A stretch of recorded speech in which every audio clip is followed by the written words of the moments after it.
Do your patients and athletes lack toe touch because of tight hamstrings, or could it be something else? Go ahead and sit up.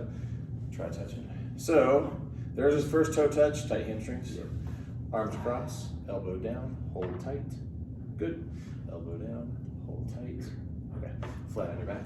So what I'm going to say is that his toe touch is tight because of tight hamstrings due to the law of reciprocal inhibition. So if his abs, which should be pulling him into lumbar flexion, are not facilitated and not pulling him into flexion, nobody is setting the reciprocal response to the hamstrings to say contract less, which means they contract more and try to yank him backwards.